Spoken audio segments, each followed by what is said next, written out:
Hello, hello, hello. Good evening, good morning, good afternoon, anywhere on you're in the world. This is Mohammed Shyllon coming to you from the USA. With me today, let me um, frequent co-host, Mr. Jallo Jamboria, coming to you now from Norway. And so today is Sunday, August 25th, 2024. And hope we go. Generally, we can try for run me on show or on what's trending in Sierra Leone because there is so much going on, and inviting everybody for participate, for look, for suggest, for comment, and strongly encourage people them with listen because good thing for we VOS then shows them, be it my or any other show. We always bring issues to the public, allowing everybody, regardless of party affiliation, for take a look at what's trending and then try to make some meaningful contribution, even if by way of making a comment, right, sending it by in writing or calling. So we try to hold on to that tradition there. And we know say there are times some people might take that to mean exposing the government in a negative way or trying to criticize the government, all of which are acceptable under a democracy. But be that as it may, some people take personal offense to that. Like the government can do no wrong or the government should not be criticized. And not too long ago, if people can recall, we play a video where the Minister of Internal Affairs was a little bit distressed, disheartening, and disappointed because he claims, say, people are not giving credit to the government of the day for things that may have been done well, but people are pointing, and then even the minister objects to demonstration. They say demonstration is counterproductive, not good for a country and all of that. And so, of course, we'll be dealing with that issue. Therefore, say, well, maybe the minister is mistaken because the only way people can get an opportunity for express the displeasure or discontentment with the government in power is for them for make a demonstration. Make a distinction. Demonstration is a component of the good running of a democratic government. If you eliminate demonstration, which is part and parcel of the functioning of a good government under a democratic policy, then you really now get no way for no from the people them when the people are dissatisfied. Now, my own distinction was demonstration doesn't mean should not be equated to lawlessness. And demonstration also should not be that of a country or a group of people going out there and engaging in vandalism or unduly instigating confrontation or violence. So, I make mention of that. I just to try to recap some of the things we'll do the last time. But before I get into all of that, let me now bringing forward to the listeners them the various things that we can go into, such as first of all the phone numbers them over call in case you get some comments. So let me just repeat their numbers then they for we listeners them in case you get something for say. And first of all, we always say if you're calling from North America and North America for William Broadcasting, and generally will include will include the United States, Canada, and Mexico. So if you're calling from any one of these three countries and you don't want to be at the cost of calling from a distance, then we have a toll-free number. If you're in Mexico, if you're in Canada, all you have to do is to call, or if you did listen to this program and you get something for say, just call 1-866-944-7722. 1-866-944-7722. Now, if you're in the United Kingdom and you want to call in at no expense to you, then you can just call plus 44 2080891455. Again, plus 44 2080891455. The same applies to people who are in Australia who want to call, at no expense to them. It will encourage you for call the number plus 61 2909 84337 plus 61 2909 84337. And of course, we get a universal number where you can call regardless of wherever you are in the world. If you use the WhatsApp number, it is 1-343-997-5828. Again, 1-343-997-5828. And you also can catch me on the radio if you are in the Freetown area or in the western area of Freetown, but in Freetown in particular, because the western area is quite wide. So you may not be able to catch me if you're there, Songo, Waterloo, maybe Allentown, we don't know. But if you are in the Freetown, in the eastern part of Freetown particularly, you will catch me on 91.9 FM. You will catch me on 91.9 FM.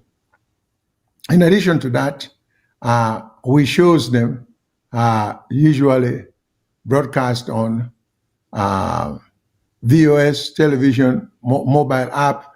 If you want for download, you for going to the Google App Store or the Apple App Store, and you download the VOS mobile app, and you will be able to get way for listening to the show. Then there are others then we are carried on YouTube. On YouTube, just go on VOS Network. Usually we're there. Even me talking to you now right now. If I'm not on YouTube at the moment, as I'm broadcasting live, in the next hour, if you go on YouTube, you will see us, or before the day is over. Then, of course, we're also carried on Facebook. On Facebook, you get Voice of Salone TV, Voice of Salone Radio, Voice of Salone-SL, Voice of Salone UK, Voice of Salone Australia. This is on Facebook. You can access we through all them medium that I would mention. Then, of course, X, you can, they also the carry away on X. X used to be called Twitter, but now because it has a new ownership, the new owner, Mr. Musk, decide for column X, not Twitter anymore, but X is Twitter. So on Twitter, they do carry us, and it's VOS Television on Twitter. Or VOS Television website, which will be vostelevision.com for website, vostelevision.com. If you want for access without it, they will get the VOS website for the radio, now vosradio.com. The website for radio, if you go on the website, if you go on the internet, it will be vosradio.com. And like I strongly tell you now, if you go on the Play Store or Apple, the Google Play Store or Apple Store, Play Store, download the mobile app, you will get VOS Television. And then last but not least, there is another medium, which is called Twitch. TWITCH, Twitch TV. That also, I think you can find on computer. You just look for VOS Television. If you go to Twitch, TWITCH TV. If you go to Twitch TV, you'll be able to get to VOS television.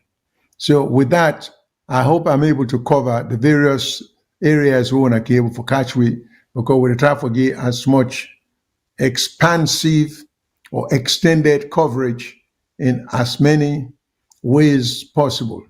So with that said, let me just go back to some of the things we want to talk about. And I also introduced to I tell him, I say, I get a co-host, Mr. Jallo Jamboria. So as a matter of fact, let me just he introduce himself as usual. He doesn't need any introduction because a lot of listeners are familiar with him. But Mr. Jamboria, I will pass it to you. Let you tell the audience about yourself and how does do your self-introduction. Well, thank you, sir. Fambulem una kushe una udu una kabo una piari una seke gua bishe njarama. I don't think I need to be introduced anymore to the Sierra Leonean public. They know me and they know what I stand for. But of course, in the last 2 weeks, we've not been there on because of one or two reasons. But I think we will continue. And as usual, we go deal with the issues, not the actors. We are not concerned about the actors. We're not a pull Nancy story. Now the issues and why then they happen and what thing for do. I think now we concerned with. Because we ultimate goal now for see a better Sierra Leone. Whoever they now not very important to we. Now why they not they do what thing for do correct. Now important to we.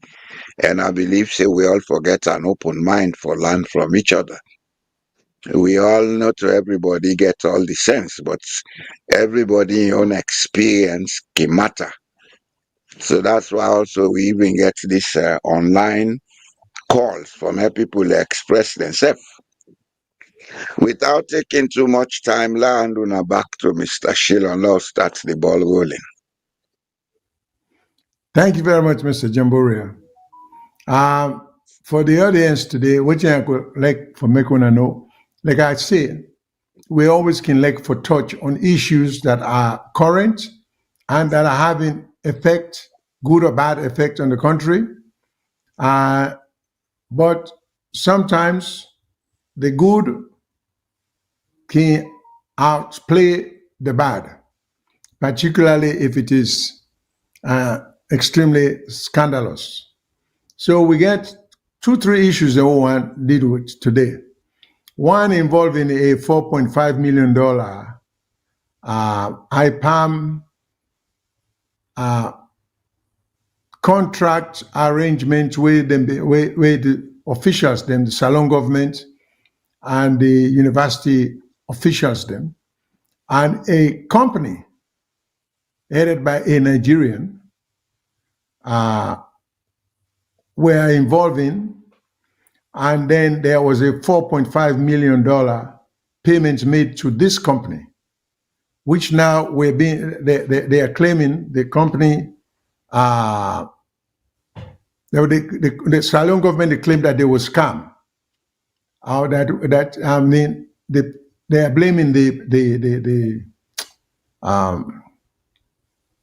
the company now, but the money in the Sierra Leone government, $4.5 million of Sierra Leone money, go to this company for which there is nothing to show for it, and then there is hardly, if any, accountability. You see, nobody wants to take the blame, but so we just want to touch on that, for just make people and form their new opinion, but we had for discuss then in a way you get taxpayers' money, you get government money, then you get a situation involving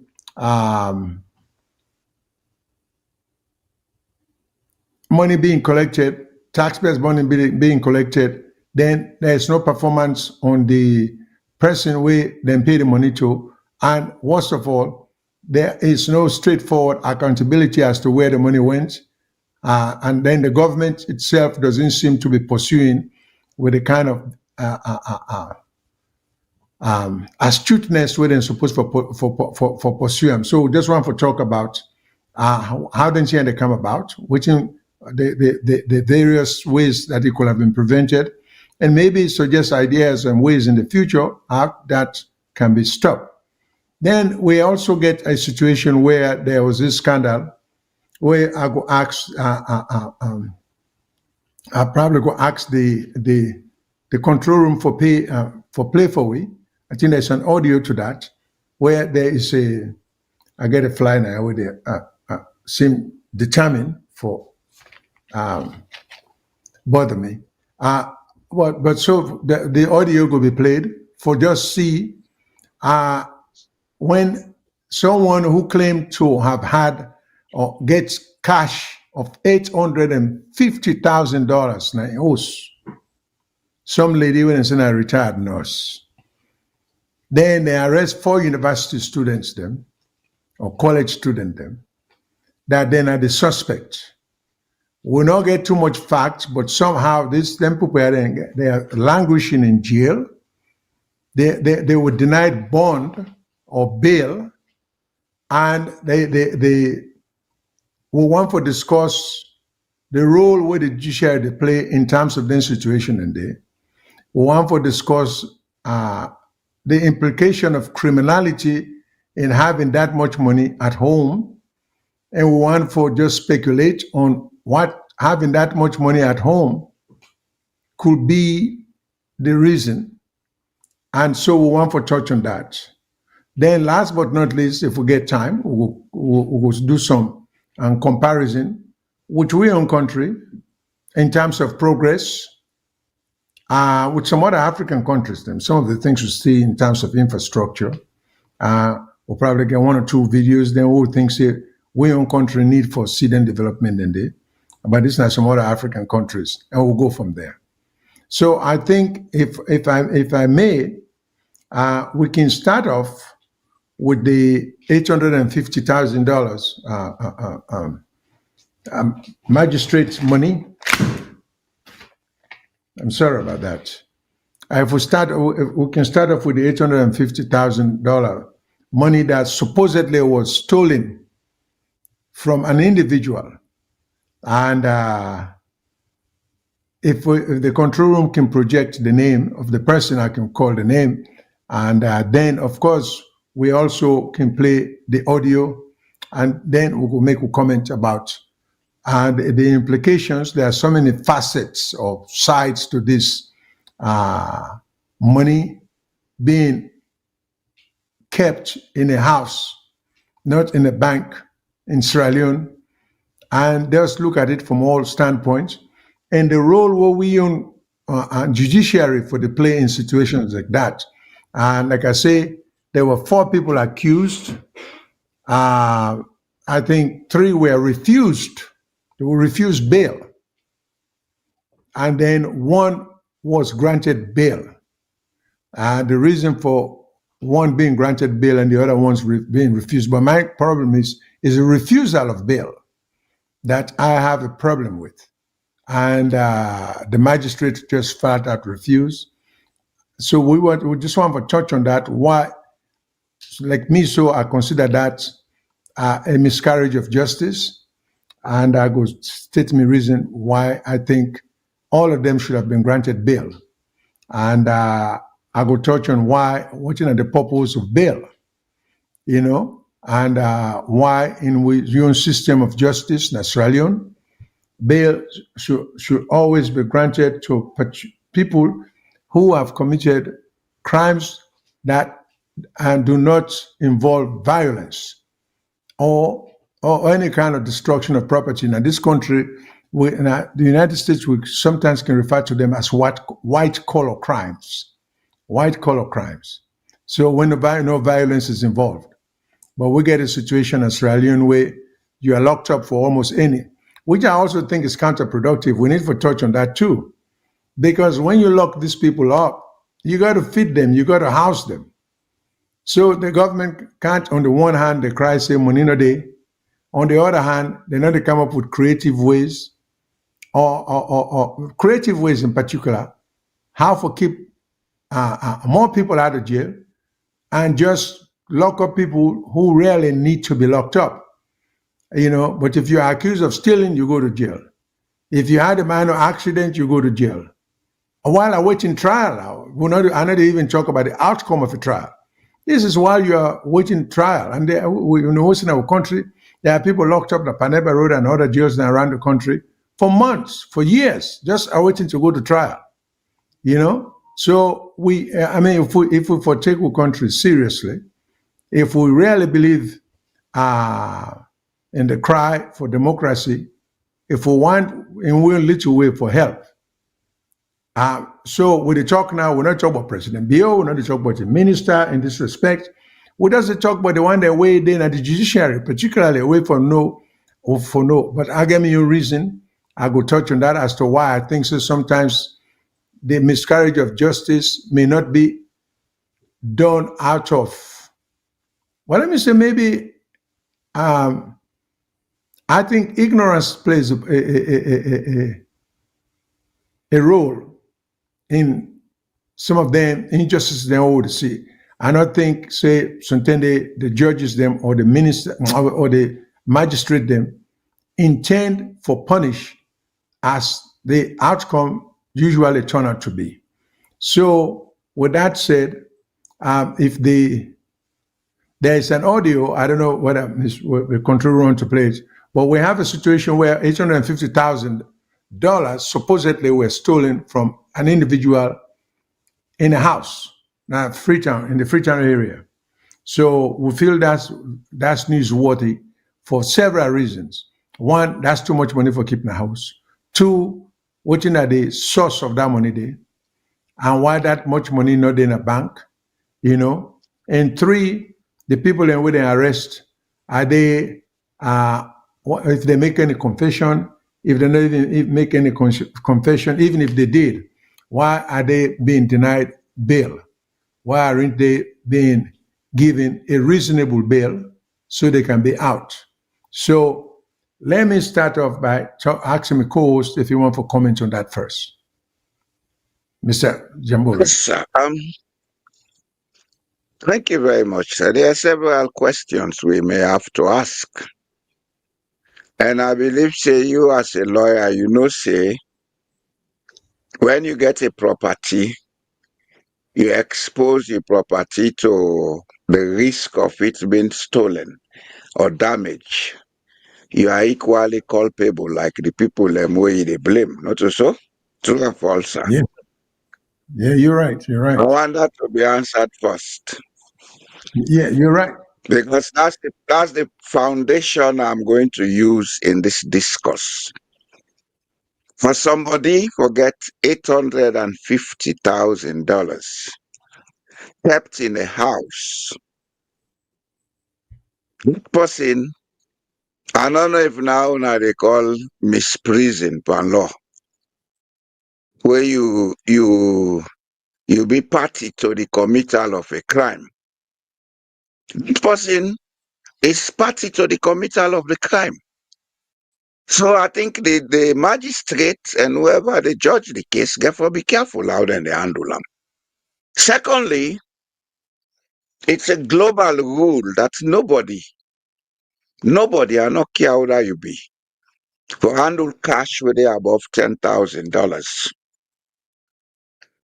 That's a global rule I know because at some point in time, I was involved in money transfer business for 4 years. I had to do certain courses on international financial transaction laws, money laundering, etc., etc. It's a rule that applies to every country.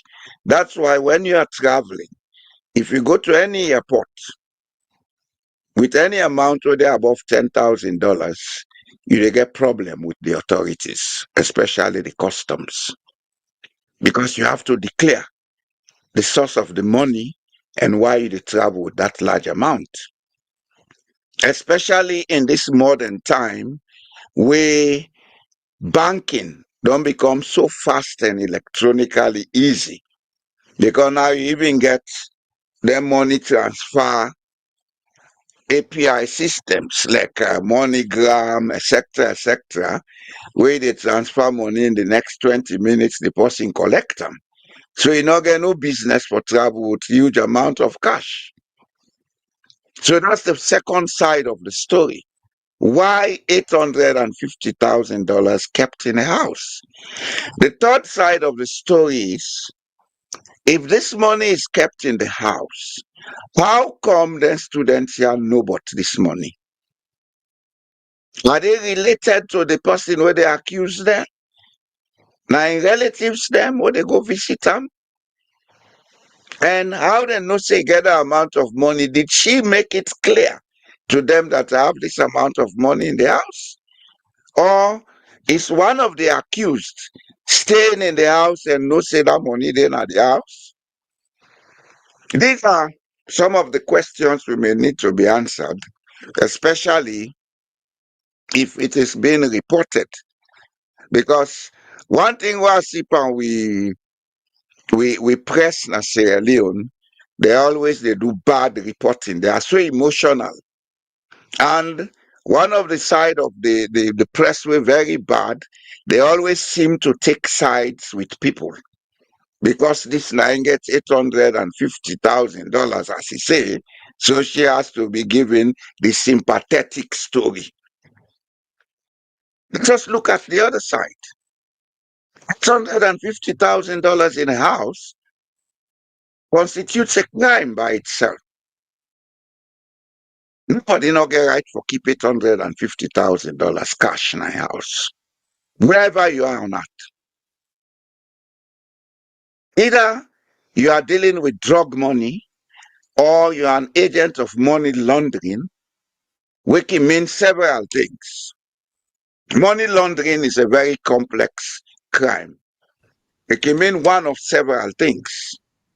It can mean say somebody they play with dirty money, then they pass on through you for put them into a bank account bit by bit because you get a business for clean the money for them, or maybe politicians sneaking away public funds, then they can't give them money for go buy properties for them or go invest them somewhere where the money go dey in the name of some fictitious name.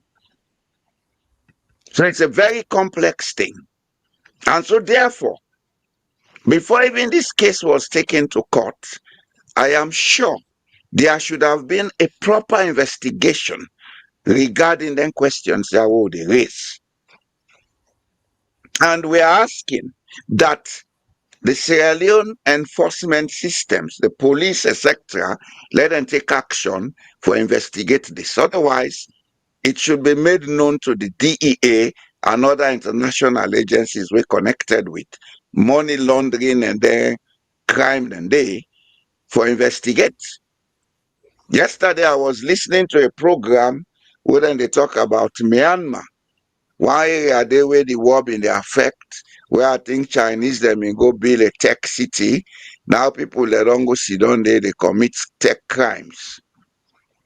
Then they go into the internet for fleece people them of monies and they do Bitcoin fleecing, etc., etc. What we are discussing here may not be too far different from that. Only that we own, then they do it with physical cash. So there needs to be an investigation on that.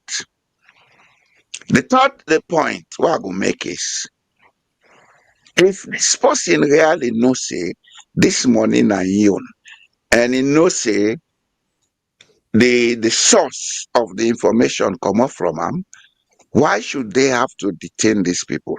Therefore put them on bail. Because they are not guilty until they are proven guilty. And if they are going to prove guilt, the one will get the money itself for taking on part of the guilt. I will stop there for now, sir. All right. Thank you very much, Mr. Jamboria. Thank you very much, we fans, because a lot of people will not be broadcast last week. So I did see a lot of comments coming in about how they miss we and welcoming us back, thanking us for what they think it's a good job that we're doing. Good afternoon, Mr. Shyllon. We miss you guys. Good afternoon, family. Peace upon all of you. Yeah, so that warms my heart. I hope, because that's what we strive towards, for let people know, say we're not instigators, we're technically educators and facilitators of ideas, and good wishers for a future and brighter and progressive Sierra Leone. But that said, what Mr. Jamboria just said, it brings so many issues up. Now, I know, I go ask the control room again. There is an audio to that message there, but if the control room not get time, okay, I just want to play them if for enlighten we a little more before I make me comment. If the control room. Good morning, good afternoon, and good evening, fellow Sierra Leonean. Actually, I been watch Liberty Television, and when the reporter be the give report regarding some student from Boye College student that were alleged say they go thief $850,000. I repeat again, the reporter they alleged said from Boye College student that thief $850,000. But before I can ever come and say anything regarding this, I want to make una listen to the reporter from Liberty Television, and then I will come back and make my own analysis. Bangura, na the Magistrate Court number 2, don't send 4 students them from Boye College University for go to High Court for further trials for where police allege say them be thief bought $850,000 United States dollars from one Priscilla Jusu Sise. We court reporter Maya to Sheriff get more and gonna report. 4 students from the Boye College University of Salone, Doreen Sonili, James Fire Foya, James Bremer Foya, Yata Jusu, and Mami Momo don't do their final appearance before Magistrate Santigi Bangura na the Freetown Magistrate Court number 2, for where police alleged say they be joined and be thief $850,000 United States dollar. Then people had it in na court on 3 count charge, we get for do with conspiracy to commit a felony contrary to law, housebreaking, and larceny, contrary to Section 26(1) of the Larceny Act of 1916. According to the particulars of offense, na that Doreen Yavana Sonili and James Fire Foya, na Kaimachende drive SS camp na the western part na Freetown, be joined hand with other people them for commit felony to with housebreaking. On counts 2 states say the same person during Yavana Sonili been broke go inside one retired nurse Priscilla Jusu Sise in oath. It thief $850,000 United States dollars.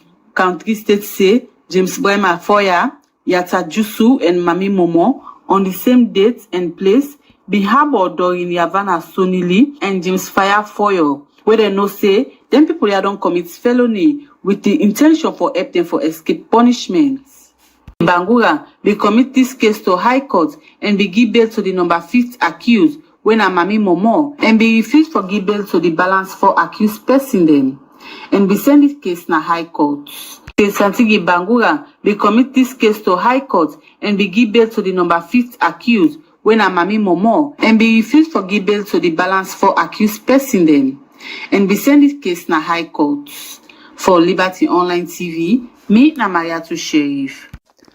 Okay, mi fambulen. Una said all you're reading in the reporter from Liberty TV.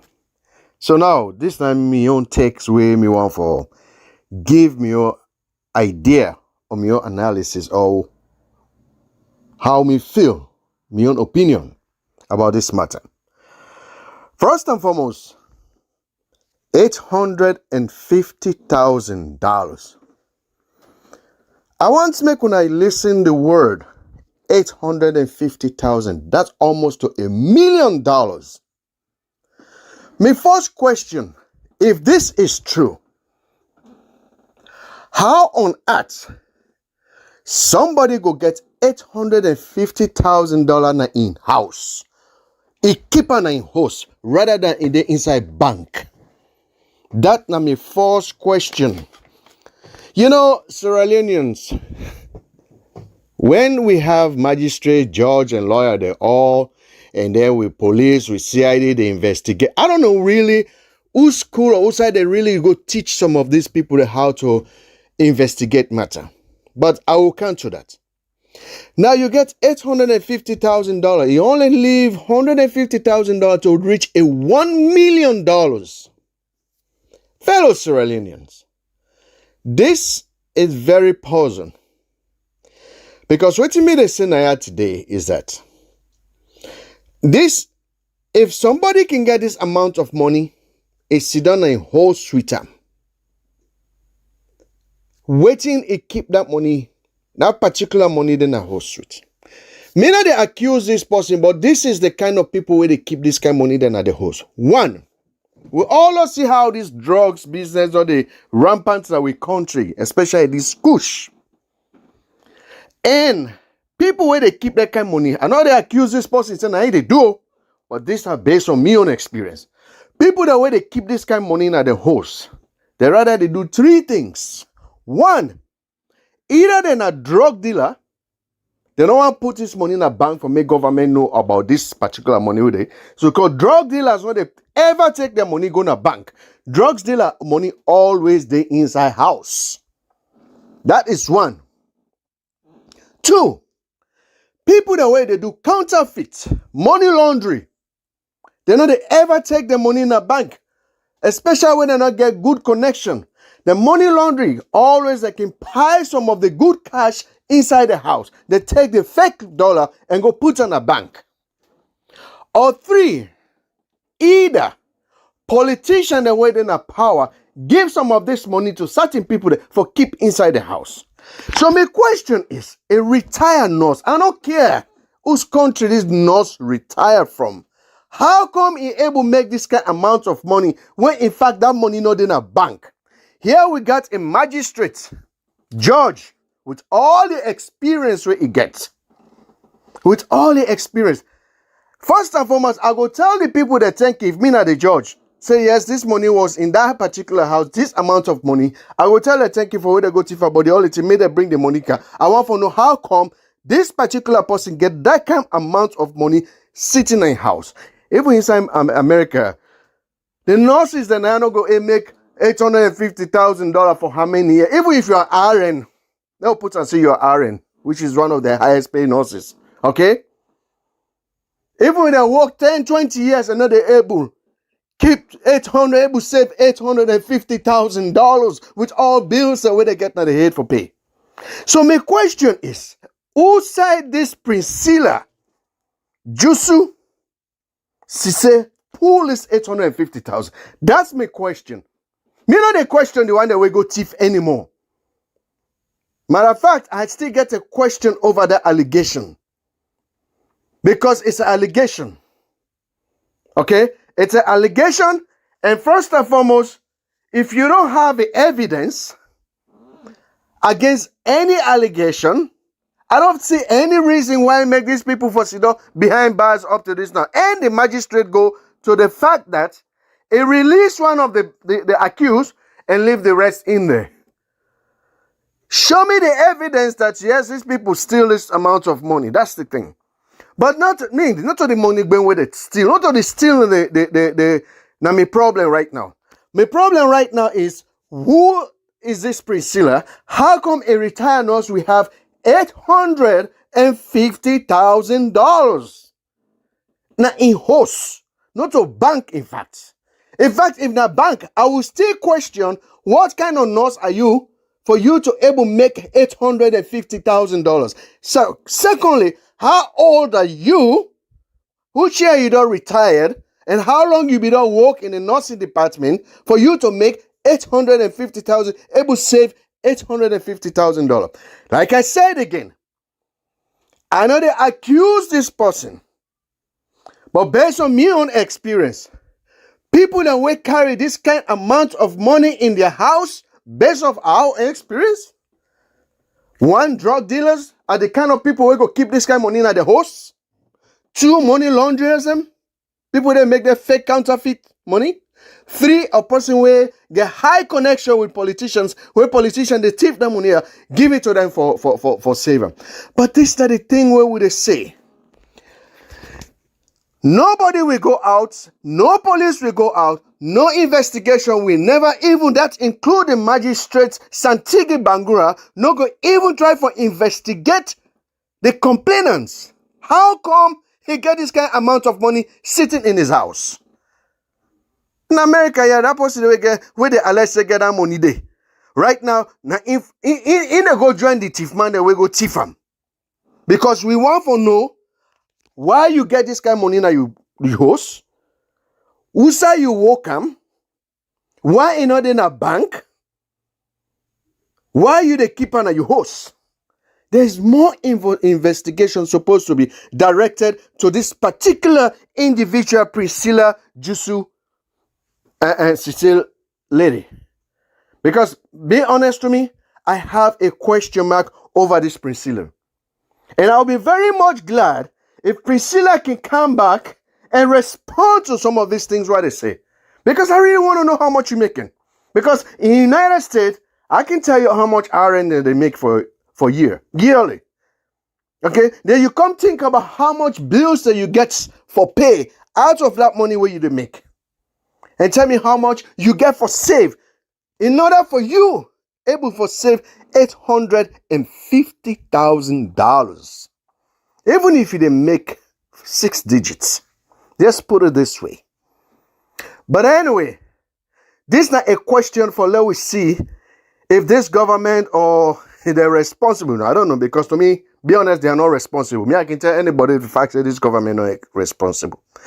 Because to me, this woman need for answer a question. Not only the alleged students the way they alleged say they go thief $850,000. I hope they do thief $850,000. When people that they suffer in our country, today, you get somebody will pile them. A packer inside in house, pile $850,000 inside in house. While people that they suffer in the street, food segment for it and not get them. So me fambule. Now we look. Again, I dey repeat myself.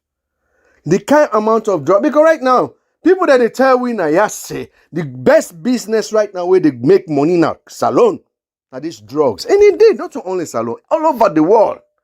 But salon, it also rampant that there is no control. Nobody there can able to control this this drugs activity in that country. At all not. Nobody. Because why? Una go answer the question why. Not to me get for can't answer for now. But people who keep this amount of money in their home, either be a drug dealer or money launderers, or people who have high stake or influence with politicians when this politician giving this money to them for them to keep. So me, I dey call on the police, even including the magistrate Bangura, for even not only investigate the thief, but investigate the complainants. How come he get this kind of amount of money stuck in his house? And a retired nurse. Do you hear me, Fambule? Onala will really come out and let we ask this question. We say more no. Because we get people the way they suffer in our country day. We get people that suffer waiting there for it and not get retired nurse. They go say, hey, and I jealous, they jealous, and this woman get this kind of money. No, I'm sorry. This is not about jealous. This is about the fact. But I don't blame anybody when a bootlicker for can't tell me say, are they jealous? Thank you so very much. Yes, I just want to come with an addendum. Yeah, go ahead, Mr. Jamboria. Yes, sir. Originally, I first said, if you get your property or your money, you expose and to theft, you're not part of the crime. Just ask a simple question. Why didn't this lady, if she that's some money? That's the first question. Why didn't she, or why can't she afford to buy a safe which costs less than $1,000 for keeping that money inside? Because when you get your money inside safe, or a lock, even a briefcase, where you lock them when a metal something, it's difficult for people to open it and sneak away your money. So if they go to and if they're not able to open it, why not able to buy that? If you can keep 850,000 in cash, what is so difficult about buying a safe that is less than $1,000? Because you get safe them, small safe them, where you go buy, you put them somewhere safe, you lock them. Nobody not able to access your money. This question is, say it's some money. How was that money transferred from where she used to live to Sierra Leone? Because I'm sure she didn't get that money in Sierra Leone. Even if she's a drug dealer in Sierra Leone, except if the money they get in local currency, if they exchange them for dollars, you keep the dollar na yours.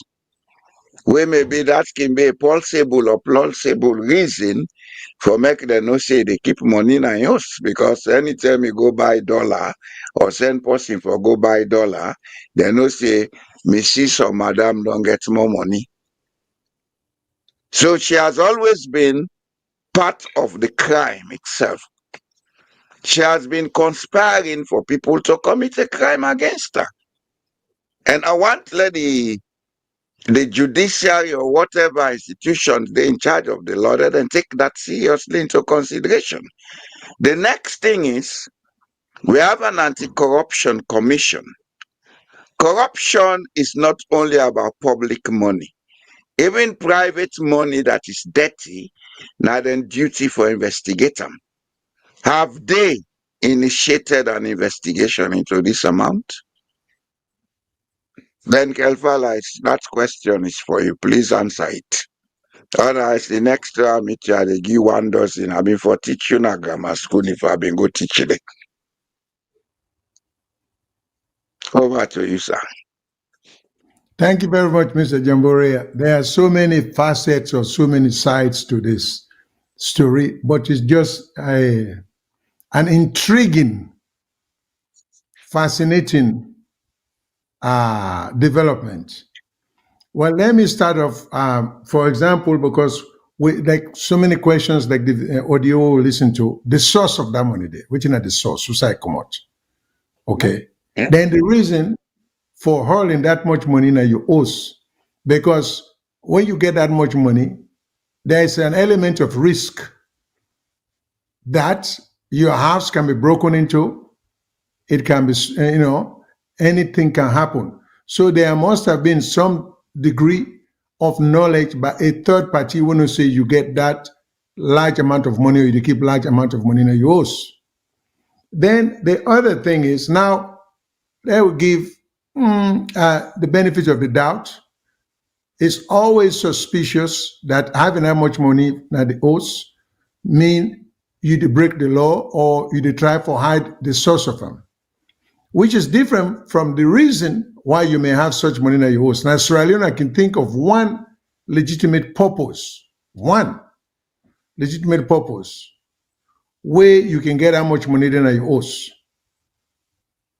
which is not going to have to do with whether it is legal to have that much money. Well, I can just think of the purpose, and that is if you are a high-end diamond dealer, where they transact them large diamond transactions. My understanding is that some of them have a tendency to keep large amount of money in their house, and then be able to, in a safe or somewhere safe. So the only exception that they could think of, other than money laundering, or drug trafficking, or benefiting from the sale of drugs, now the only legitimate purpose that I could attach, which is quite different. Still, there may be a question. Money for politicians. Well, Keeping stolen state wealth from politicians. Well, of course, that would be stealing the money for politicians. Then could be one, two. It could be a product of a drug deal, and then everything having that much money in a house has so many connection with lawlessness, because there's also tax avoidance. You may not want to pay taxes on the money. That's the reason why. So having that much money, there's no good way for lookup, except that one exception they were give about maybe you are a diamond dealer. But that doesn't mean a diamond dealer himself willing to have to be asked to account if he do that volume of business to such an extent that he has to keep that much money. But I'm just trying to look at it from all perspective. All right. Because otherwise, there are serious crimes here that we're talking about. Money laundering, tax avoidance, drug trafficking, so many other things. Now, the other thing, but let me go back to the magistrate. This case comes, Magistrate Santigi Bangura, the case comes before him.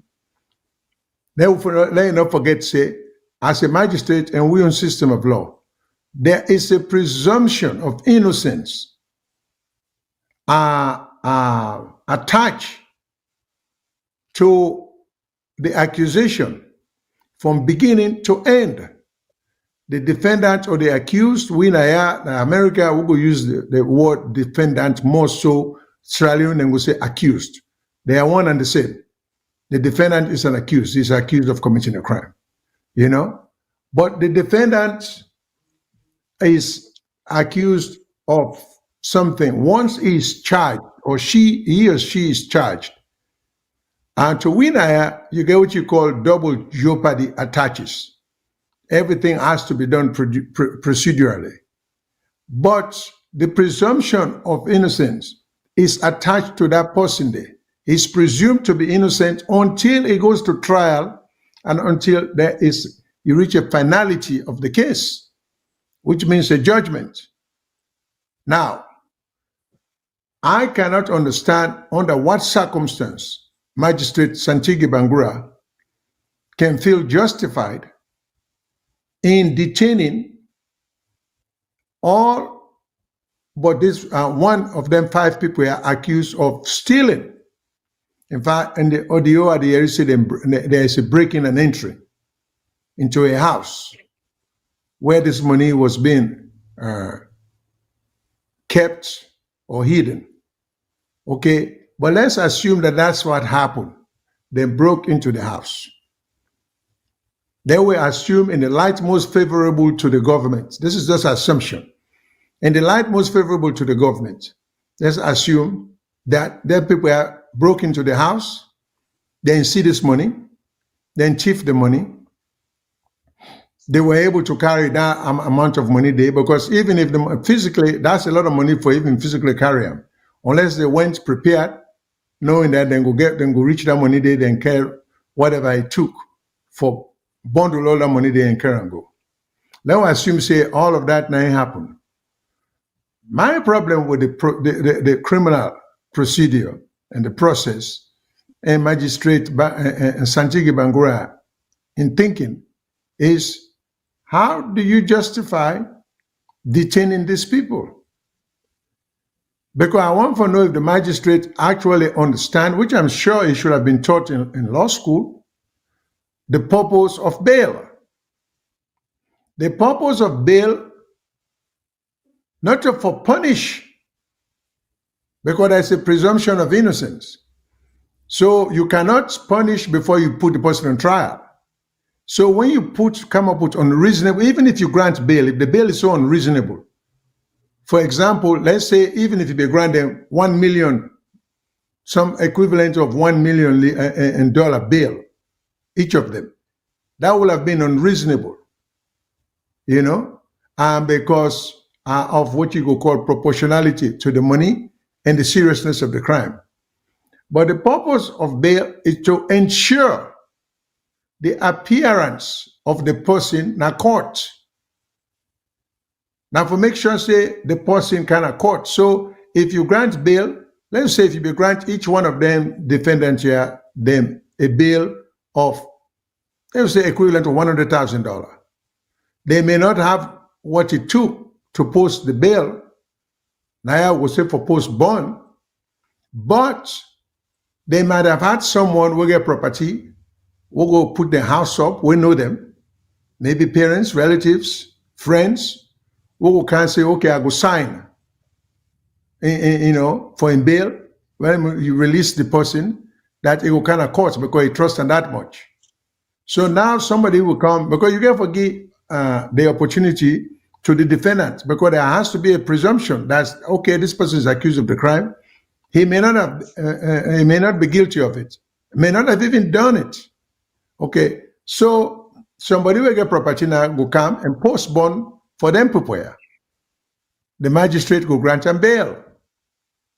And now that person, they will can post the bond. Now they'll put in oath or whatever they put up front for guarantee the appearance or the presence of that person they were they accused. Now the reason that is so you whether can post that bond, you go always make sure see that person they can court. You go try for let that person not jeopardize you. Your money or your property you don't put up, for them. Now, because this now common sense way with the magistrate for figure out. Two, for denying somebody bond or bail, the person has to have a history of failure to appear in court. Or you have to at least consider that. Has the defendant ever failed to appear in court? If he or she has no such history, then that's in the defendant's favor as to why bail should be granted. Two, does the defendant have a prior record, criminal record? If so, what type? If the criminal record is just a traffic offense, that doesn't count.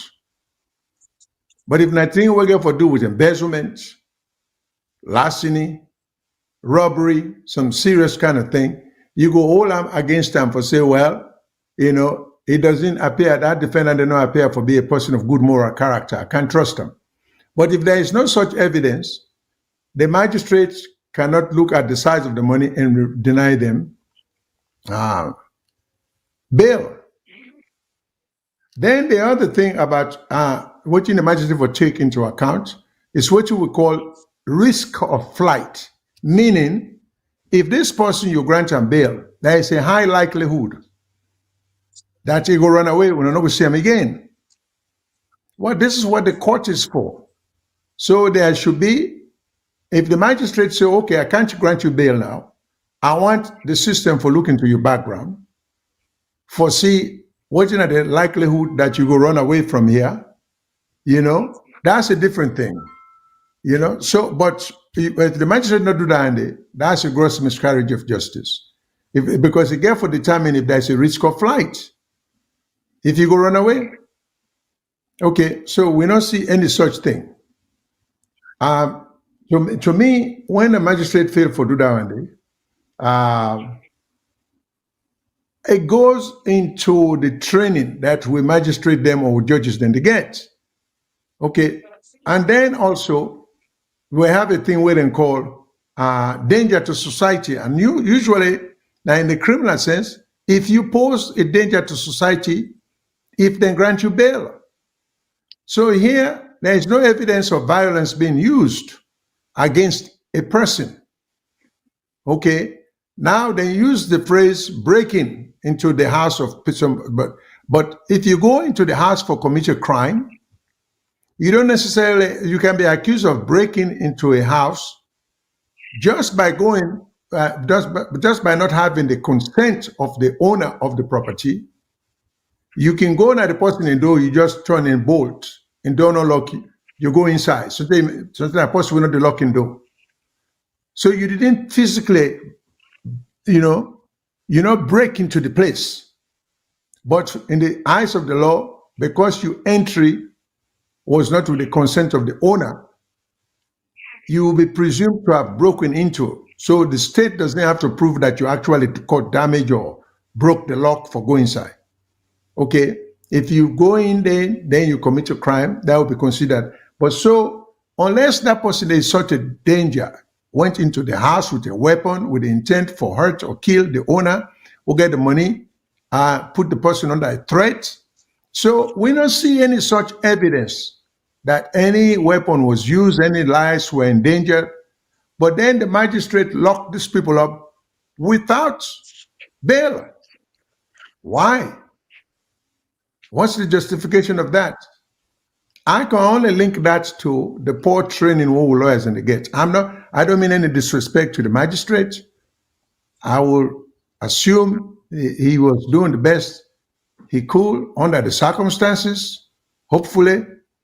But this brings me to the fact that we need for train with judges and with lawyers them as to how defendants should be treated. We need for train with the lawyers and with the defendant cases there, what to look for and what kind of arguments to make. Because are there situations where, in fact, some prominent lawyer not too long ago, some high-level accused, we then say they can't go to court. He was on a stretcher. That should never happen. That should never. No lawyer should allow his or her clients to be taken to court on a stretcher. If the person is that sick, he cannot meaningfully contribute to in defense. And I'm sure the Constitution require that the defendant get the ability for contributing in defense. So if the defendant is in coma, that's the end of in trial because he lacks the ability to contribute to in defense. If the defendant is so sick, that he has to be brought to court on a stretcher, I cannot even imagine why will a judge feel that case should proceed, and why wouldn't a lawyer, if you know anything about trial practice, why wouldn't you object strenuously and even appeal that to the highest court if the judge finds that the trial should go on, or the hearing, even a hearing on a motion. But we need for train with lawyers then we for understand that. And the big mistake we make back home, there is this misconception that because you get a PhD, I don't read, but some lawyers then when they say, oh, a very bright guy, you get all these credentials, then he's a defense attorney. Not everybody is trained to be a defense or a courtroom lawyer. Not everybody is trained to be a courtroom lawyer. Just like not every doctor is trained to be a surgeon. You are a doctor, all right, but doctors, they know that. Now, the lawyers, they no seem to know that. There are certain cases that are far beyond your skill, not your knowledge, skill. Because you get to be a skilled practitioner in the courtroom, you get to know very good at the rules of evidence. You get to file a lot of pre-trial motions where I don't see Sierra Leonean lawyers doing. When we see a treason trial, one is accused of having committed treason in November. By January, the person there on trial, that is unheard of. Any one of them defendant, they should have had so many pre-trial motions where when I call application, I believe, that the pre-trial motions alone should have taken 6 months to a year to be ruled on. From the confession, where they supposedly make, you get for if the defending cases again, it takes skill, it takes specialty, it takes specialization for defending kind of cases, not to all kind of lawyer, because you're a lawyer, you could defend such serious cases then. So you get to challenge every step because you are holding the government accountable. That's what the law is about. The system will get now for hold the government accountable, hold them feet to the fire. I did trial work in America, and if you're not this country, if you go to American courtroom, you rub elbows with the people them for years. And like you're not the dumbest lawyer, you will walk away with a lot of skills because you run into the best and the brightest in court. The judges are very astute, very informed of the law, and so are the prosecutors. So when you defend cases, then you get for be top of your game with the rules of evidence. You get for know when to object. So prejudicial evidence that will get into the case will go affect your client in right. So we are missing so many things back home, and people are paying dearly. So because if when I look the screens just not long ago, we get a situation where we put, I presume that's the picture of at least 3 of the defendants them being locked up. So if it turns out that these people are not granted bail, and it turns out that they not commit the crime, they've paid the price. They've lost their freedom, which will never be given back to them. You know, sometimes they get job, they lost their job. Now they're sitting as students, because you can be a student and have a job. Those But are if you, places at the university. yeah, so that make I say you can be a student and have a job. So if you're a student, you don't miss classes, you know. Now you have to go back if the professors are considerate, then you know you go explain your circumstance. You may be embarrassed for tell the professor why you miss class, so they don't bring shame on you for crime you may have been found not guilty of. So these are some of the things when you hold that powerful position there. And this is the thing, when you're not judge or you're not magistrate, you got to realize for say, these are very powerful positions, because when you get over your company man, you can take away in freedom, you can ruin them, as a matter of fact. Because you lock up somebody, like I said, there is strong evidence that there are people awaiting trial in jail in Sierra Leone who've been sitting down there for years for what we consider to be minor offenses that will not involve capital crime, it not involve killing anybody, it not involve drug trafficking, it not involve anything of violence. Like this money business, there's no evidence of violence. Let me read a comment now. The magistrate himself has committed a crime against the judicial system. He should be hanged. You know, he should be charged for his wrongdoing and judicial malpractice. Well, I wouldn't go that far, because maybe part of it, maybe the magistrate himself is a victim of the system in the sense that they're not being well trained. And I will venture to say, as a lawyer who's been in the business for 48, going 49 years in this country, I've had my own share of courtroom uh, fights with some of the best and the brightest prosecutors.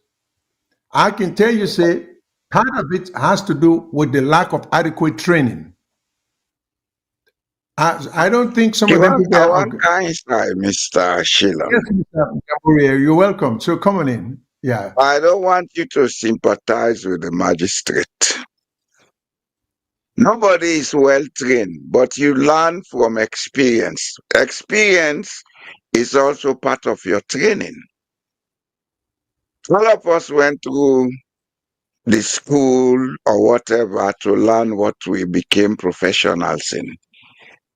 And when we came out, we had to practice and learn from the practice. And for make somebody be a magistrate, you for don't practice law for some time. So there are certain things you for don't know, if you don't become part of your discretion makeup, part of your ethical makeup, for make you go serve in that seat today. I don't want us to be wasting sympathy on people who are not doing their jobs, Mr. Shyllon. At this stage where Sierra Leone is a dying nation. We need to be saying it as it should be said. This man is not doing his job. Because all that way to outline now the use of discretion in the office. In every office, depending on the professional outline and prescription of your job, that's how you use your discretion. An accountant has to use discretion based on certain parameters.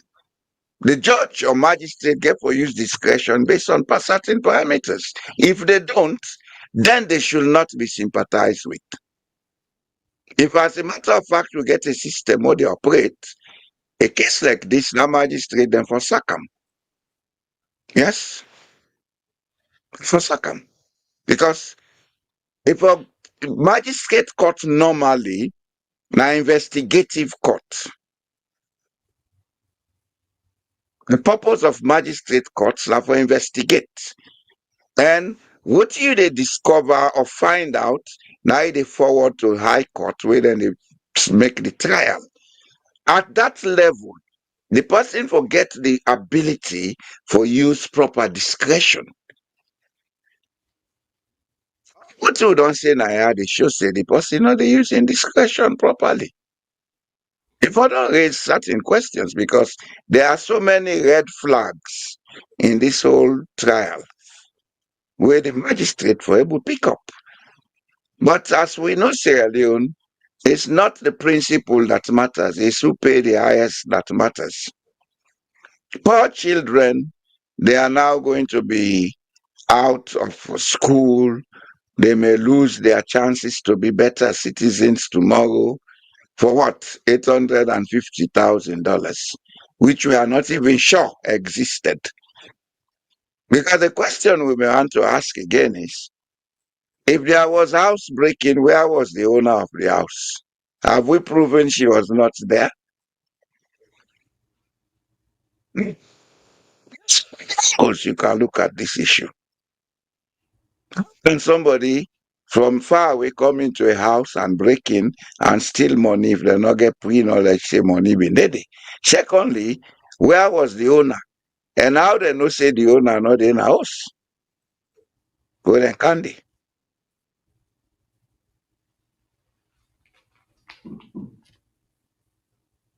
There are so many questions that need answers, and I believe say that would have been part of the magistrate court's role to find out before then it transfer this case to high court and keep the people there on remand. We bar na Sierra Leone get for upgrade. Because if somebody they go through the bar and are able to learn some of them things here, for make it come out, they doing pupillage, practice them, then they begin practice as a lawyer, upgrade on them. Then we don't need a bar. Let people then come out straight from LLB, then come to court, then be barristers and solicitors, honestly. Sierra Leone is a dying country, and some of us say it as it should be said. You like me, fine. If you don't like me, I don't care.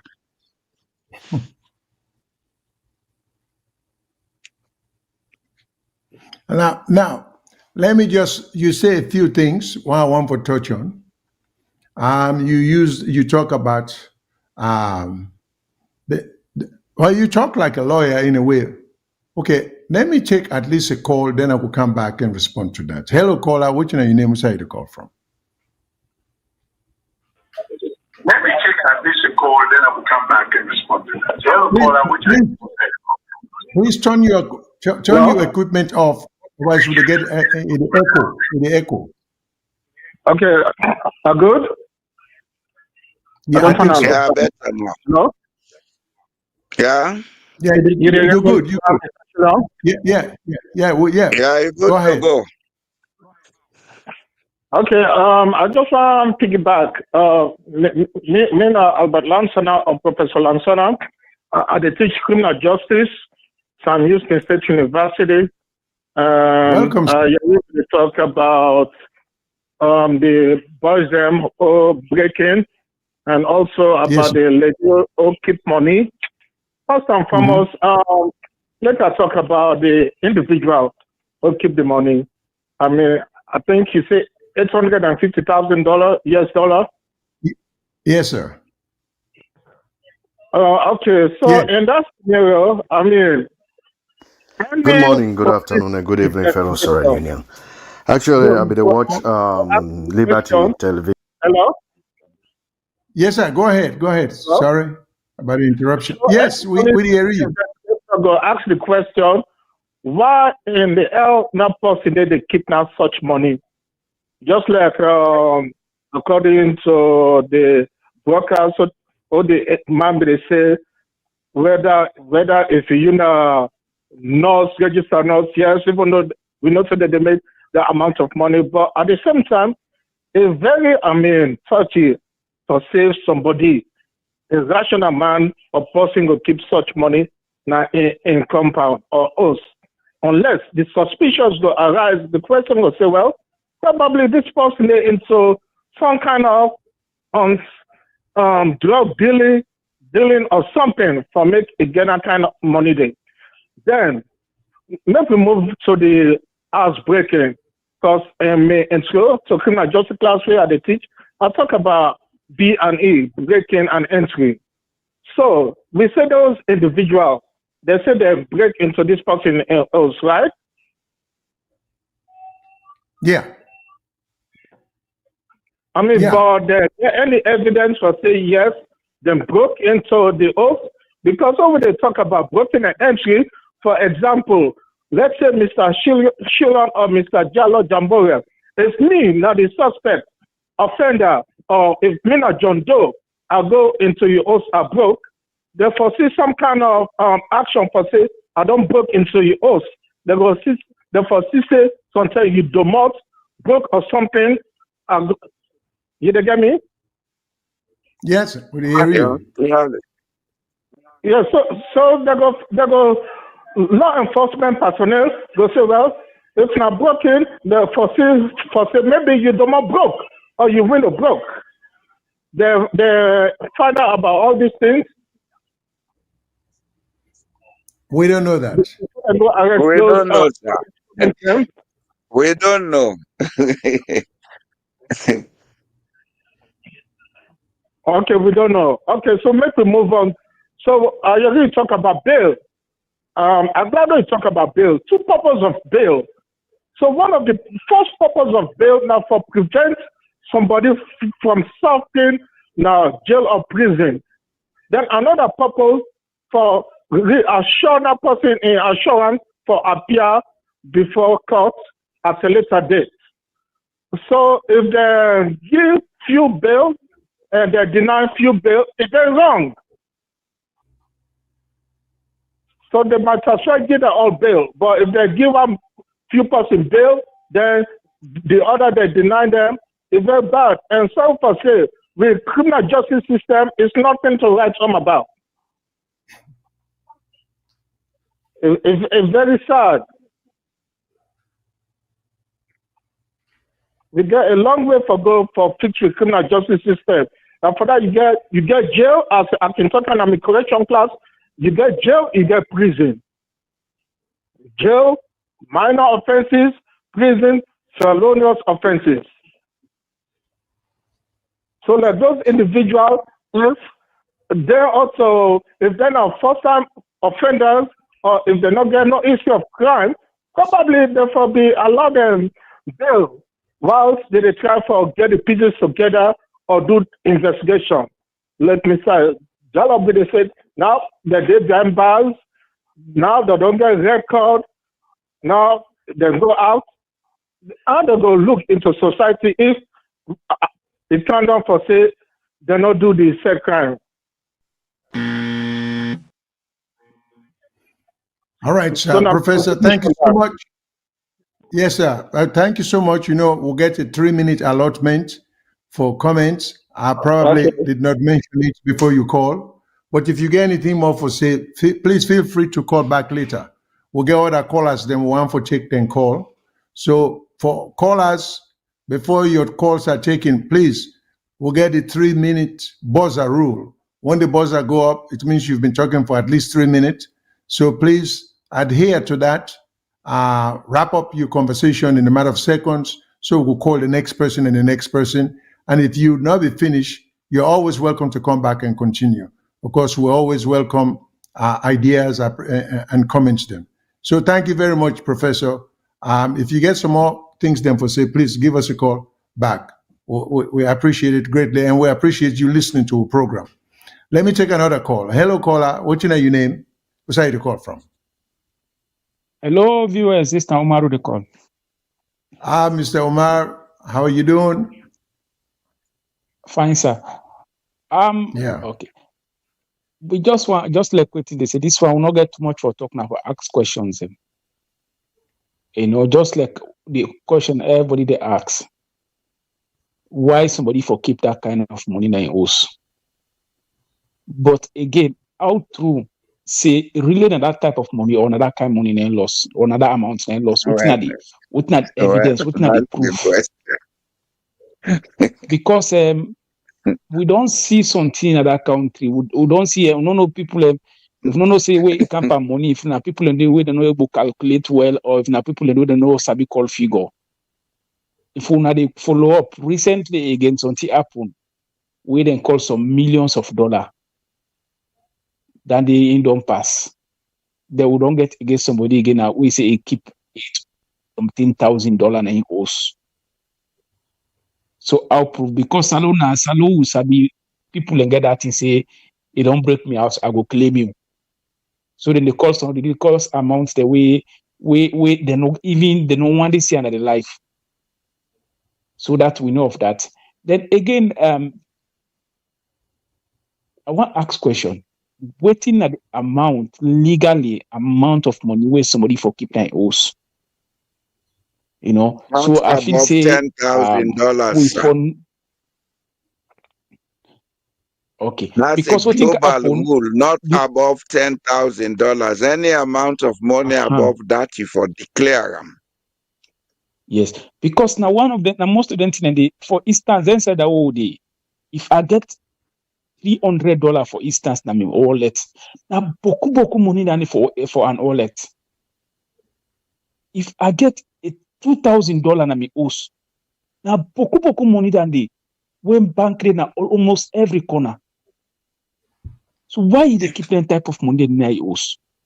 Then again, when it can again into modern thing now, Mr. Shyllon blame here, we go blame the courts here because then just like what Mr. Jamboria talked then for investigative part the magistrate court.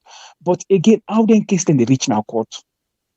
Waiting because one thing we know what is Salon police them notorious for recruit YX students then into the CID, and I recently them begin to encourage people who get degree for going at them partly. So waiting at the capability of the CID, because to every case we not say CID enough for investigate, but we forget a professional department, for instance, a financial unit where investigating case then then they happen and most of the other countries down to Nigeria, then get the EFCC and so on. So what me feel say the government, if not the audit Sierra Leone, they will give a particular or some amount of teeth for bet. Let them try for this make a way that they never connect the audit Sierra Leone with the CID, at least they form a particular financial unit where they audit or where they make sure to investigate cases them well, and you will get most of them thing now well. But for say we left them one there, then case then and then some them Beckett student or then YX student and a CID under where anyone can just make them a forward case, And so the blame will not put the blame only on the court, they put the blame on most of the people where they investigate in cases and I feel Sierra Leone now they don't reach a time will forget a financial unit where they investigate in cases and and again do you let them try for encourage people and say for worker with cash, not for say enough bad, but we don't come on at that level. At least we not say you need to work out cash, work out 50,000 or keep 50,000, 70,000 you owe. But for keep dollars na you owe up to that particular amount of money, that woman they need for answers or questions then. Yeah, thank you very much. Thank you, Mr. Omar. Thank you so much. We appreciate you calling. Let me take at least one more call, then I'll go make a comment. Hello, caller. What's your name? Who's the call from? Yes. My name is Yaya Fanusi. Hello, Mr. Sanusi. Welcome. This is the first time why they listen to our program. Thank you welcome, very much. Sir. Okay. Thank you. And also, try to cut people up, like other fellow was saying, I've been professor of law. They can't repeat all the things I don't say, but cut them off. If anybody get for call, Mr. Jambo, I know who that will be. For anybody they call them for come up with a new additional things. Not for can repeat what you say. Okay? I have to run to a meeting. True. Thank you guys. You guys are doing a good job. I'll try to watch you guys later on some other time. Goodbye. All right, thank you. Watching the gentleman say, well, let me take one more call because I try to give as much opportunity as possible to everyone. Hello, caller. What's your name? Which side you call from? Hello. Please turn your system down. Turn your system down. TV or radio, turn it down. Please. Hello, good evening, Mr. Shyllon and Mr. Jamboria. Good evening. Great, we're doing great. Hope you are. Thank you for coming back. As we said last week or so, we don't use to now. But thank you for the sacrifice on the day. Yeah, well, I guess one issue, I believe, say, Umar mentioned something about the amount call. I don't know which is the level of the reporter in knowledge about money. I don't know the weeks about money, but I believe say the reporter. And again, we are blaming the magistrate. But I believe say in Sierra Leone, the magistrate in big criminal cases like this is now $850,000. Magistrate has no right to according to the Criminal Procedure Act in Sierra Leone. They have no right to grant a bail. What is the magistrate they do? They just do preliminary investigation and commit them to high court. Now, only the high court has the right to grant a bail in big cases like this. I believe that that's the Criminal Procedure Act said that alone. So, if the magistrate fails to grant a bail, I believe that because he or she is guided by the Criminal Procedure Act of Sierra Leone. I might be wrong, but I still say that that's the Criminal Procedure Act state.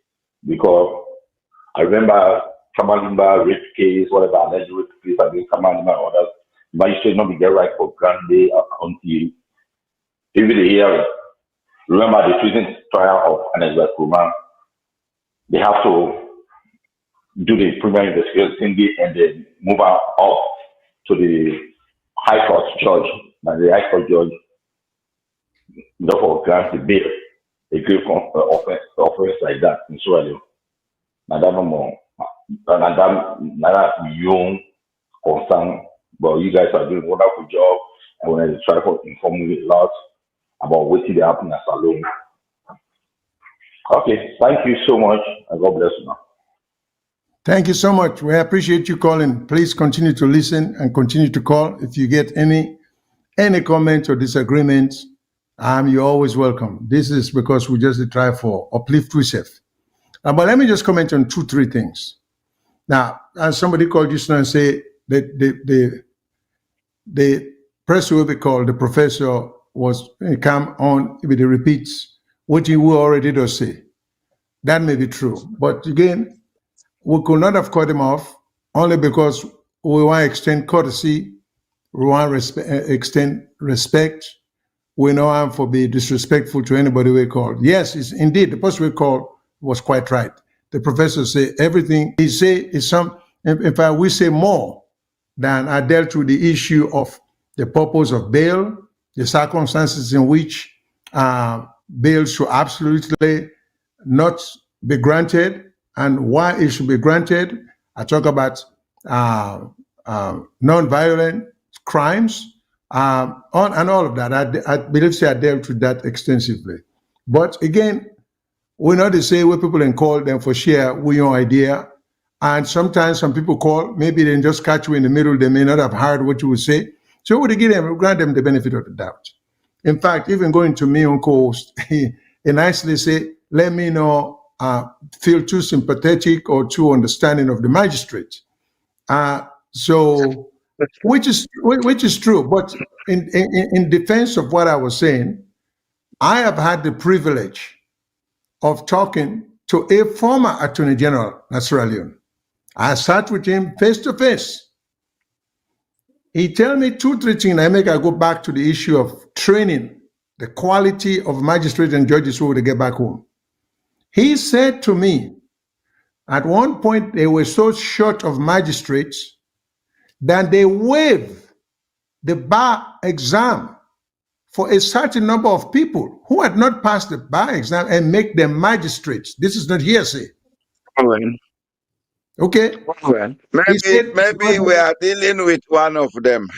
He tell me that. He said they had to waive the exams because they needed magistrates so badly, particularly up country or upline under the other towns then, that they had to waive. I didn't think that was a wise idea because the whole thing about taking the it wasn't. You know, it wasn't. They should have been given a crash course. Exactly. A short course. We're going to make them get competence. And after that, therefore make provision for them for get in-service training regularly. Like I said when we were discussing backstage, here in Norway, I don't care how that you be, whatever job you do in the public service, you go through regular in-service training. Because what obtained yesterday may not be correct for today. So you can attend these seminar-like courses on weekends, Saturdays, 2 hour, 3 hour. Una go as a group, people from various parts of the country, una come, una take a topic, una discuss them, una brainstorm, then record everything, una make notes out of them. Maybe if it's an intensive course you're doing, then I say, okay, this week that will be a paper for everybody to write on. Una can next week una present them. These systems have to be put in place in Sierra Leone if we want competence for prevail. No, we left for use opinion for govern we country. There is too much opinion going on in Sierra Leone. Everybody has an opinion, but it's not every opinion that is correct. Even on social media, when you read Sierra Leoneans, right, it's just all opinions. Little fact, little data. So we want to do the good, but we are doing it wrongly, Mr. Shyllon. Sorry, I cut you off, sir. Oh, no, you're always welcome. I like that. Because if you wait until I finish, you might forget what you want to say. So I have no problem with that. No, sir. Always feel free to cut me off and just inject whatever you want for inject into the process. At the end of the day, it all how we inform with listeners then they matter to me.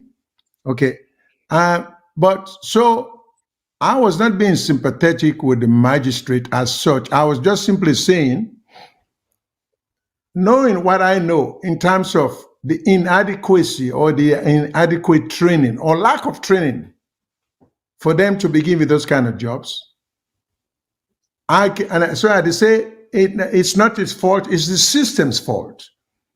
Not training them adequately and so they go know how to dispense justice, because now a lot of power that one day, whenever you give somebody the power for lock up and take away somebody in freedom of movement, freedom of expression, it's an awesome power.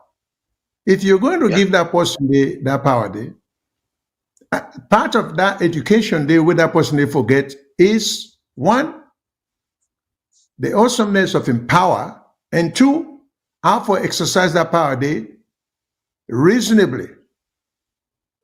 How not for abuse in power.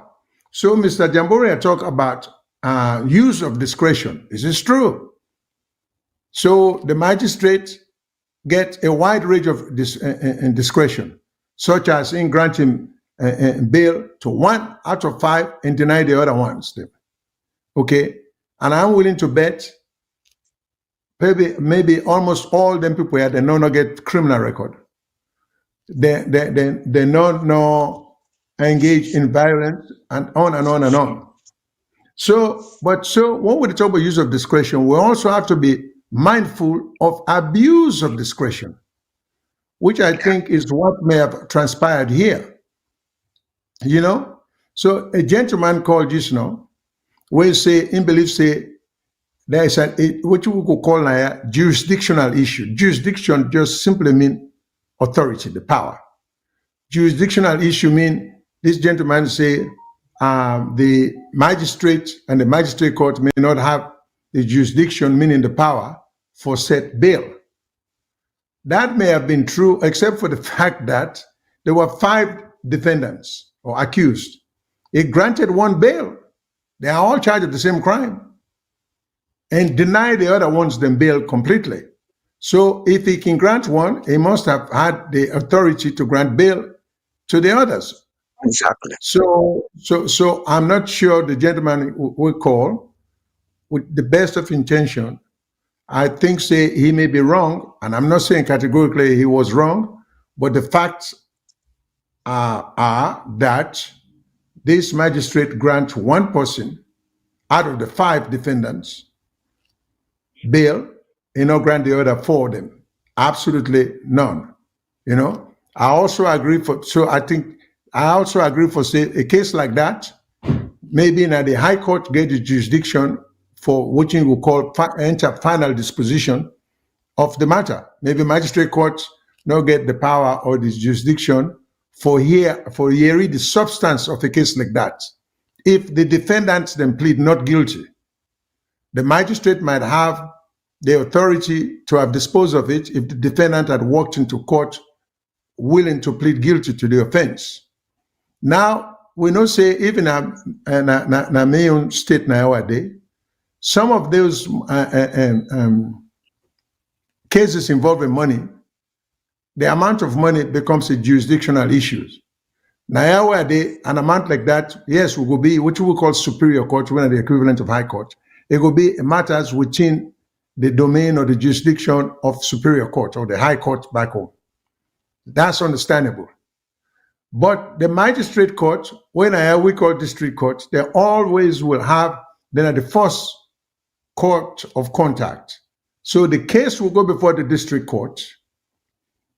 The district court has its jurisdiction, not so for decide the case on the substance of it, but it will get for evaluate the case for turn them over to high court for what we call probable cause.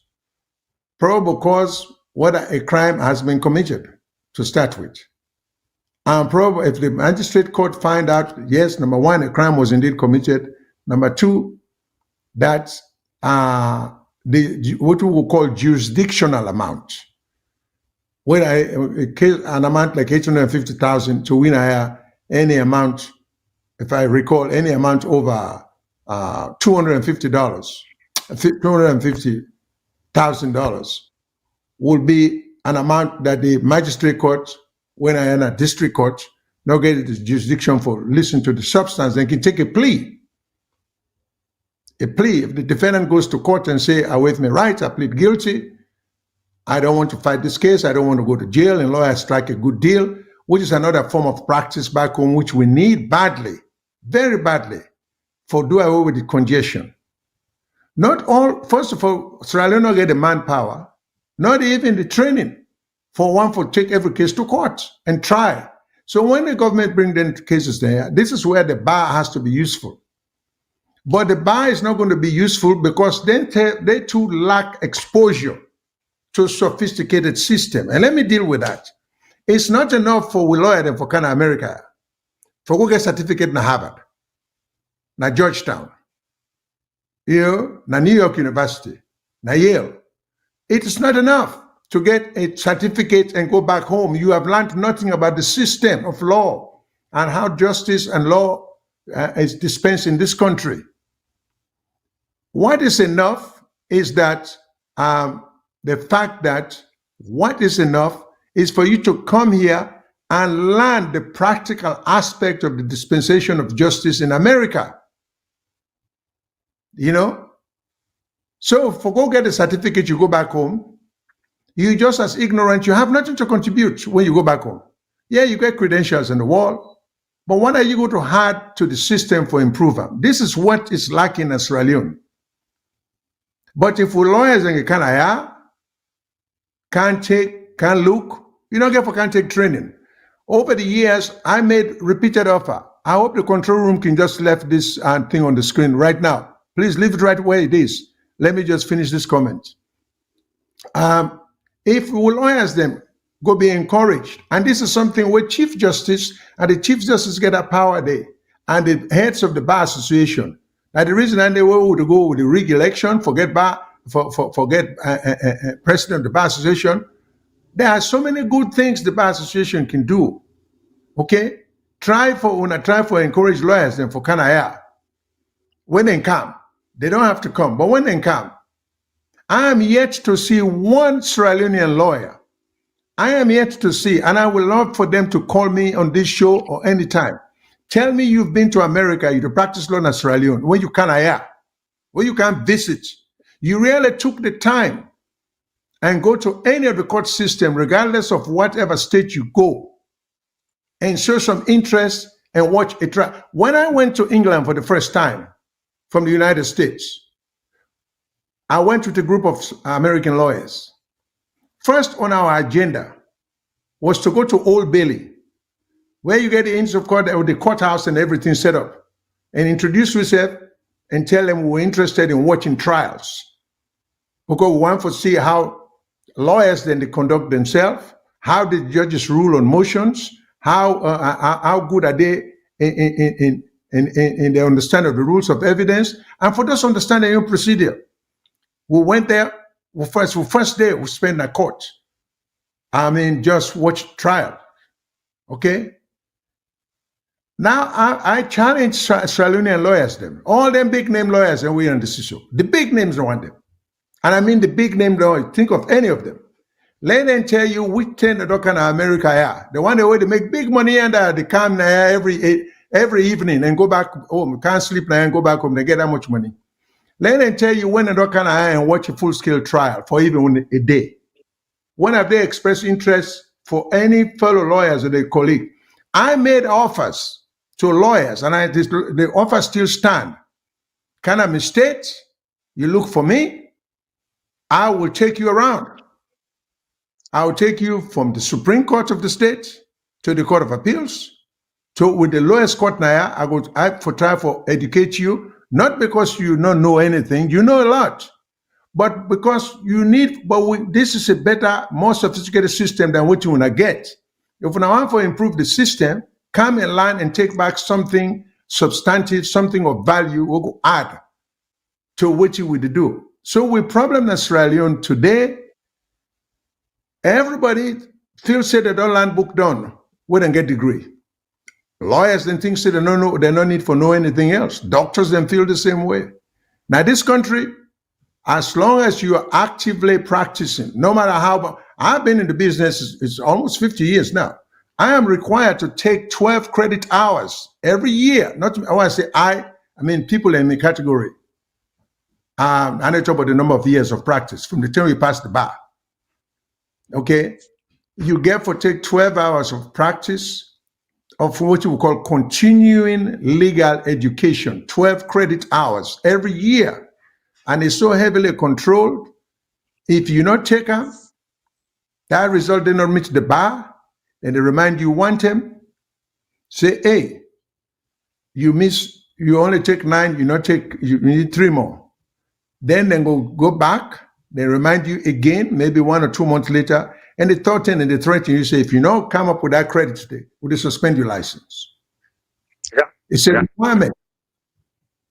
Yeah. So what that does, it benefits society. We want to keep the lawyers them on top of the law, because it's only fair to the people who they work their money hard can't pay you. It's no different from going to doctor. You can't just lose your skills and then you want for certain practice there, people can come, nothing for do. And the other thing I need to point out, because we get some kind of misconception back home, the fact that you've been practicing for a long time doesn't make you, in fact, make you less knowledgeable. That the new lawyers, some of the new lawyers, than the lawyers who have been in practice recently, because they are more open to technology and all kind of things. So a colleague of mine here in the States from Kenya, he practices in the same area where I practice, and that is immigration law. Me and he talked the other day. So I even, in a joking way, that I castigate him. I said, listen, you came to town on another day, I don't say on a dinner here for I'm in Chong for about 5 years now. But you guys have never called on me because he was thanking me for being so open-minded and extending my hands and this and that. I said, but you guys, I said, the African tradition, when you go to a town, any town, you want to go practice, like you're not blacksmiths or you're not tailor. When you go to that tongue day, in the days, I don't know for now, but when you show up, you say, first you want to know how much tailor they get in town if you're not tailor. Because you determine for access so much business you go able to make. So you want for try for be friends, some of them tell them there, and then also they're around in case they get extra work, they will pass on to you, and on and on and on. I said, but when I come, because there were 3 Kenya guys, you know, they're very good at watching and do. I said, but when I just keep to myself, when I know say people like me exist, when I know there's another gentleman from Nigeria, and I pointed to 3, I said, all it took was just extend, say, hey, I'm in town, you know, any extra business, let me know. Any help I can render, let me know. Right? So he apologized to me, say, yeah, I'm right. In fact, he appreciate me extending the hands to them. So all of them here, I'm simply, so the guy, they tell me, say, he says somebody with your experience and knowledge. He did tell me that. Now I say, listen, experience, yeah. Knowledge, you may be far more knowledgeable than me. When I took the bar exam, I thought I was the most knowledgeable lawyer because I knew so much law. I mean, hate, because you have to learn so much. Huge, large volume of material where you get for cover for take the bar exam. You take the bar exam 3 days. 3 days. 9 o'clock to 12 o'clock, you go lunch, come back 2 o'clock to 5 o'clock. Day number 1, same thing. Day number 2, same thing. Day number 3. Okay. There's not a single person in the United States who passes a bar exam who is not a competent lawyer. I don't care which state, because they are tough exams to pass, just like accounting, just like nursing, just like medicine, just like engineering. So the requirements are very high. But we here are much better than you guys because you don't have the system. You don't have what it takes. Come here, let me expose you now. I always tell people them, in this town that I'm in this county that I'm in, we have a courtroom called Courtroom 101 that deals mostly with traffic offenses, speeding, accident, expired license, no registration, no insurance, this, that. That case average, that court day, at this time where they averages 500 cases a day. Within the 500 minimum a day. I will let lawyer then and kind of show them this. If they want to see system. Minimum of 500 cases. This is now one courtroom, not the courthouse now. One courtroom, Courtroom 101. Come to North Carolina and make us show you. If you want to help something, so like with Chief Justice them, like with Attorney General them, therefore they look for them kind of awareness here, so for take back home. But no, they're not searching for people who have knowledge. You see, so what you're going to do is the blind leading the blind. How much are you going to learn if you have if I can come in? Yes, sir. One of the best way for improve on your skills, not through comparative learning, which you know already is with you and inside you. You need for go out, for go learn the way where other people they do the same thing, so that you go compare. Most development they take place when comparative learning na part of the process. I will give you an example. 1971, 72, the Chinese came to Norway with a delegation. They came to Bergen here. Then get one institute here that they call Christian Michelsen Institute, when a research institute. They can purposely for can learn about the Norwegian social democratic system. The Norwegians asked them, Una boku so that China, what una they can learn from we. They say we need for note how una they do them, so we can able go adopt them for scale them to we own requirements. What are they say? So not a story. I was not there when it happened, but I've read a book written by an American, and I think that fellow they get video clips them where they online. Viking economics. How the Norwegians have made themselves rich. I go refer you to let them and listen to them. He said it in the book that these Chinese came to learn from Norway. The Norwegians asked them, "But we small now, boku," and say, "Yes, we need that knowledge. We need them because now comparative knowledge. China is a communist state as we know it. But look at the system where they operate in China. What you they see? Now a socialist democratic state they operate. Social democracy. That's why today you have more rich people in China than anywhere on earth.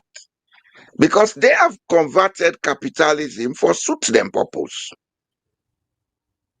And the same thing they talk so, Mr. Shyllon. We legal system na Sierra Leone is built on British tradition. Going to America to study, understudy their system. Coming to France to understudy their system. Maybe coming to Scandinavia or even going to Russia and China. It go help we for improve on with judiciary. But as you rightly say, a good number of us, the minute we don't get with certificates and with titles, we think we know it all.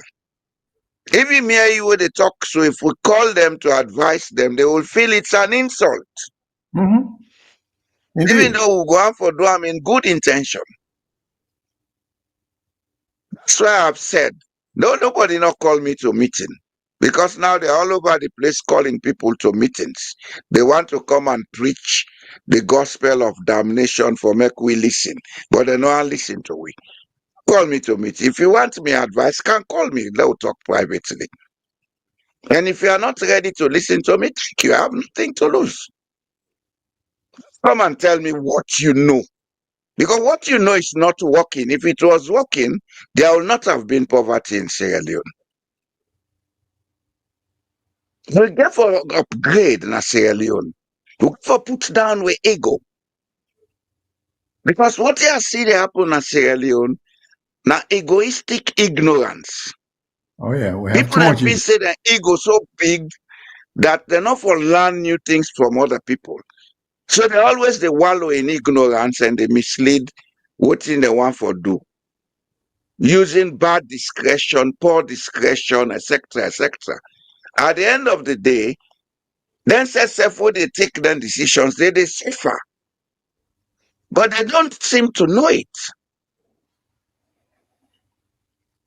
We have a lot to do in Sierra Leone, and I would advise, let we begin open with minds for listen to and learn new things. You may have learned everything in school, but after some time, that knowledge becomes redundant because knowledge is dynamic. Life itself is dynamic. They tell me they go school and tell we say 3 states of matter, not so, sir.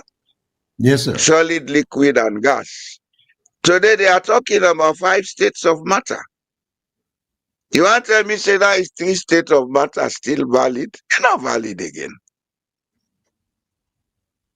They are still talking about those 3 states, but that includes also other states. So you have to learn about those other 2 states. Same with law, same with medicine, same with engineering, same in every field. We need for upgrade. And one of the best things where the government of Sierra Leone could do now for reinstate in-service training for people. And not costly now with all this cyber technology with the Jack can sit down in office, he connect by Zoom, you get a facilitator somewhere, then take the in-service training, you get Q&A time, then do what thing and get for do all man go about in business. That's short 1 hour, 2 hour of knowledge exchange with other people. It improve on you thinking. We have to do it for the sake of posterity. Not for we again, because we were this all a big fool them. Now accept that. But now do I'm so that we go improve for the sake of posterity. Well, I did for just piggyback on what you piggyback on what you say about comparative education and knowledge. Take for instance, even with Sierra Leone, Ghana, Nigeria. Remember the Malaysians, them they not be know nothing but Pamine. Yeah. So we don't eat Pamine from a great grandpapa them. Then the Malaysians then come, they understudy, then kind of Sierra Leone, then kind of Ghana, then kind of Nigeria, just for see, they not even get palm trees. Then kind of learn how would they make this pamine, what we do red. Now the Malaysians can make at least five shades of pamine. 5 shades. And they are the number one exporters of that product. And they are the today. number one exporters because they come, they humble themselves, they cannot learn. But now that mentality they we need to get rid of. We not get humility. We are too full of it. You know, and when I say full of it, people are within America, they know what it is, what that means. And so, Ego. well, it's more than ego. I will tell you later what it means, you know, but they are full of it. So the thing is, now I make I say, try for talk to lawyers then back home, the bar association, then they introduce continuing legal education, they will wholesomely reject that. We're not lawyer now, we know all the law. They're not going to accept that. Even though they know the law changes, you know, all the time, new principles, because smart lawyers go to courts, they argue cases that become precedent, cases that were never thought of, principles of laws that were never thought of, you know, and then as technology evolves, now this country, you get, sometimes you get lawyers, you get doctor lawyers, doctors who are lawyers, top-notch lawyers, expert in malpractice, medical malpractice cases. You get engineer lawyers, who do accident reconstructions and then kind of cases that we involve physics or aeroplane accidents. So the law is a wonderful field and it's done a lot for mankind, both in civil setting and otherwise. But we no get a good grasp. Instead, we corrupt the system by going to corrupt an election for lawyers then at the organization, which is so defeat the purpose. It's so demean the profession. It's disappointing. You know, this is a profession that has done a lot for mankind. And the profession they watch him up in a court. When they oppress black people in this country, you had lawyers of courage, and we had such lawyers, even back home, the T.S. Johnsons, who against all odds stood for the lawyers of the law. It's a profession that can make a difference in the lives of people, in the lives of a country. But we trivialize it. We broke all the infrastructure of what makes the legal profession such a noble profession. You know? And we cannot continue this. We have to find a way for educated lawyers, them both practically and intellectually. But lawyers come to the United States, I'm sure they do the same thing in England. They have no interest in going to the courts there and see how things proceed. But then they want to go back home. You want to be made Chief Justice. If you're made Chief Justice, you expose your... They come to do shopping. Yeah, that's all. When you go back home, you're a Chief Justice, you're an Attorney General, you have nothing to add to the system to improve the system. You just a posture. You know? Be humble.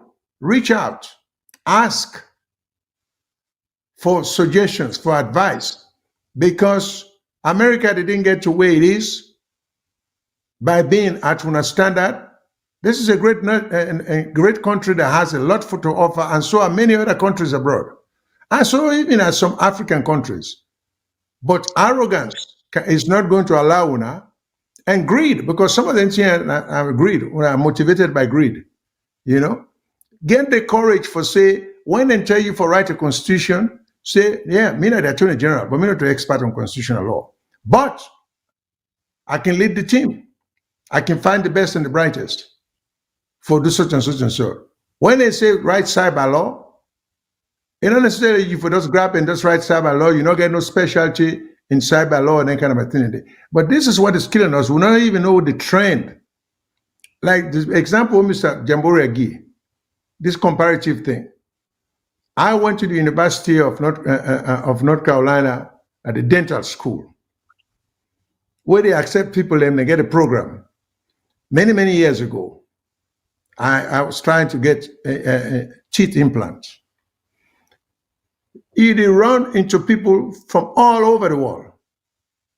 Turkey, Russia, China, England, who are established doctors, dentists in their own country, who have practiced dentistry for years, then come now for improve their skills so they can specialize in different areas of dentistry, like for be an orthodontist or for be a periodontist, and so on.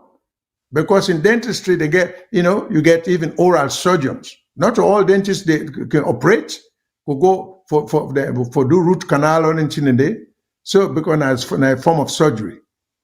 So you get established, trained doctors and from other countries who come here for perfecting skills or improving skills so they can go back and give better service to them people. But way back home, if you're not a dentist, you do salon, see the system not require that, then you go and go do maybe root canal on somebody and mess the person up more than the person. We need to stop this. We're doing a great harm to people. We don't come abroad, we'll get the opportunity for see something better. Let we take that, go back to people. I know some of you go say, I'm sounding condescending. If you know me, I'm not that kind of person, but it annoys me, it offends me when I know so we can give more to people and we deprive people them. And we just go put certificate in a wall, the system they get bad, and you people don't want it. Because if you guys are making such contribution, the system will be improving, not going the direction it's going. We will get one more topic we want to talk about today, but as usual, we always expand on issues so much because we get a situation where there was a $4.5 million scam on the university or IPAM, Sierra Leone, with the government money, $4.5 million we coming out of the government in hand. We now then seen as with some Nigerian businessman or company. Now nobody could account for the 4.5 million, even though it was guaranteed by government officials.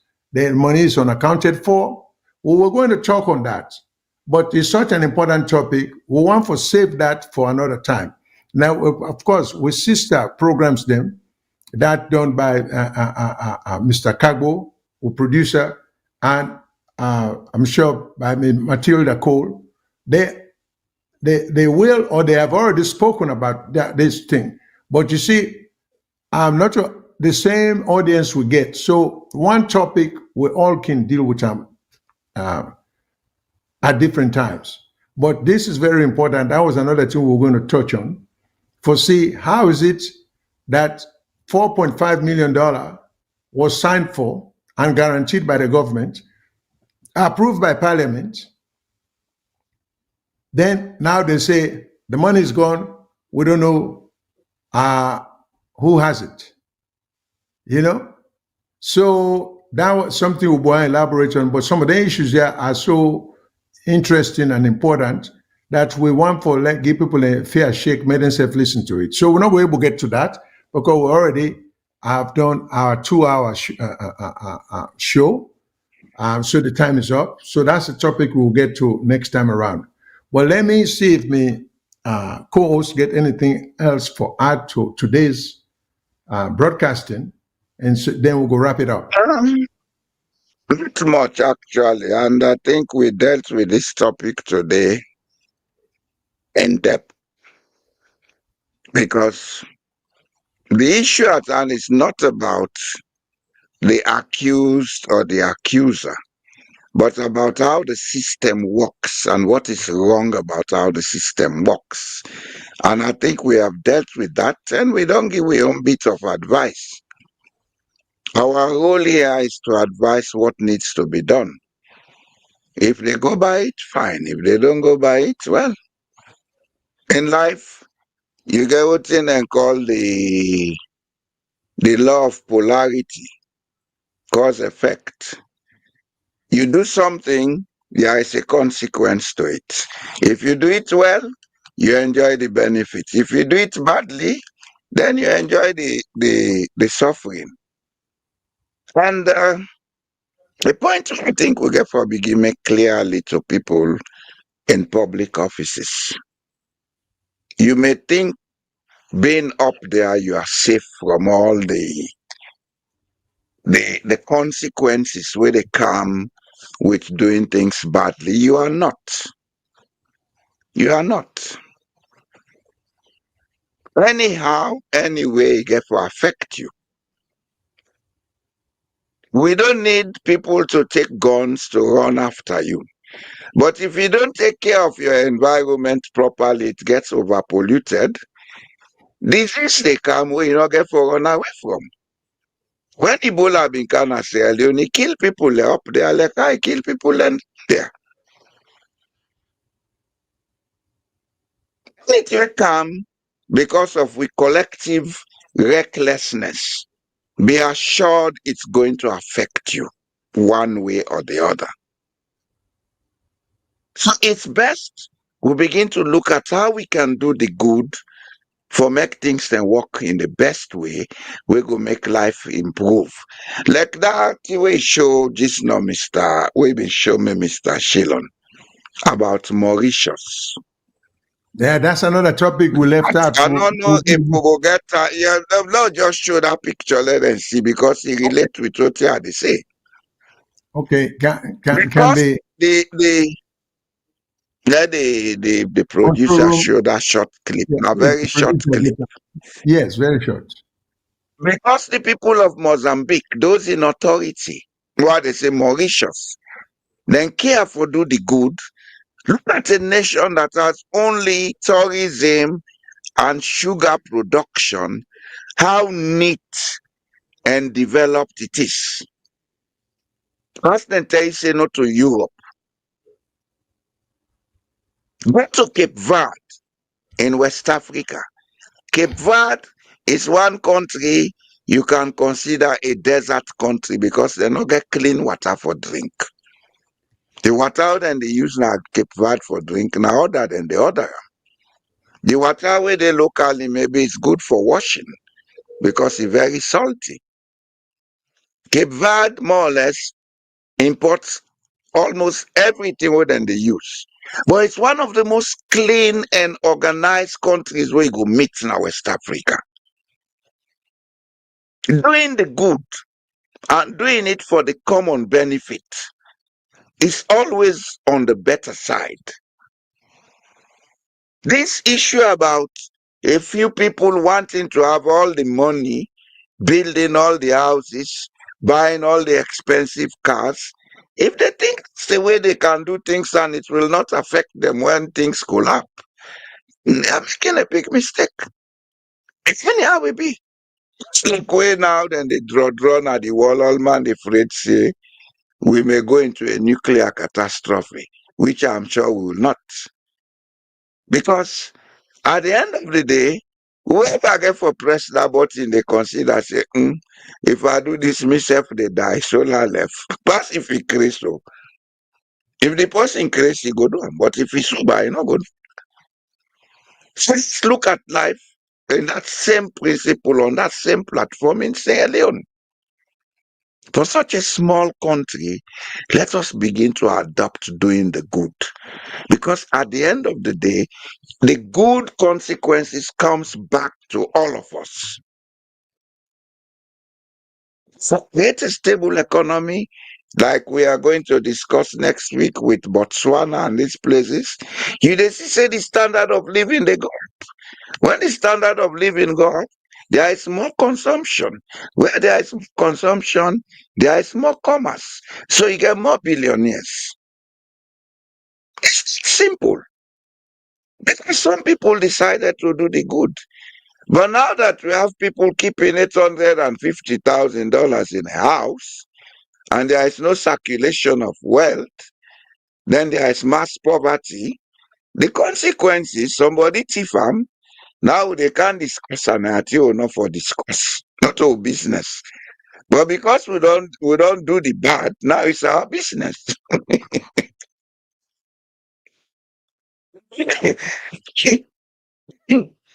You see, our problem is the way we think. Okay, sir. The way we think. If only we change that, I think we'll do better in Sierra Leone. And we'll make Sierra Leone into a great nation. Sierra Leone has the capacity to be the greatest country in Africa. But we need to reboot our computers in our heads for us to do it properly. I would end it there for tonight, sir. You are muted. Thank you so much. As always, you are so useful and helpful. You make we all, I believe, much smarter than we were when we started the program. Every time we hear you. So I thank you very much for not only being an asset to us, but for being always available when we need you assistance. So thanks a lot. And I know in Norway, it's way not necessarily past your bedtime, but it's way into the night. So that's another sacrifice that you do for us. And I thank you on behalf of VOS very, very, very much. Thank you, sir. Yes, all of us, sir. Yeah. And good evening to everybody and goodbye to all.